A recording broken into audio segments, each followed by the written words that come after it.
Network 18 ला रहा है इस दौर की सबसे बड़ी खबर, कोरोना से सबसे बड़ी जंग। 1200 रिपोर्टर, 20 चैनल और 15 भाषाएं। हम बाहर निकलते हैं ताकि आप घर पर रह सकें। 55 करोड़ दर्शकों के भरोसे का शुक्रिया।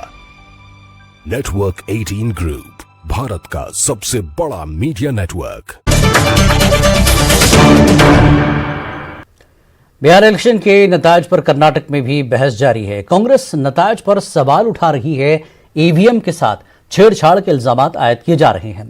वहीं बीजेपी का कहना है कि कांग्रेस जमीनी हकीकत को समझने में नाकाम रही है, जिसकी वजह से इस तरह के इल्जामात आयद किए जा रहे हैं।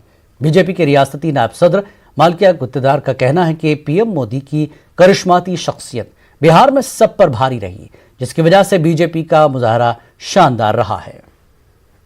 बिहार का चुनाव में हमको महागठबंधन का गवर्नमेंट होता बल्कि बहुत उम्मीद थी, लेकिन वो बीजेपी का षड्यंत्र से हमको डाउट आता है। बीजेपी का इसमें षड्यंत्र है।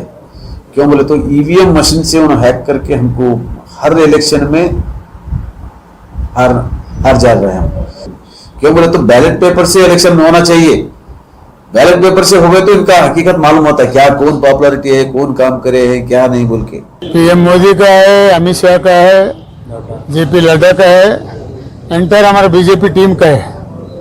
खाली बिहार ही नहीं है, अभी देश में बदलाव आ रहा है। मोदी जी का नेतृत्व में आज पूरा देश को विश्वास हो गए।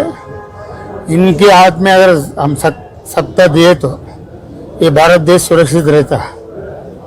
ये भावना सब में आने से ऐसा विजय हम प्राप्त किया है और आगे भी जो भी स्टेट इलेक्शन होते हैं उसमें भी बीजेपी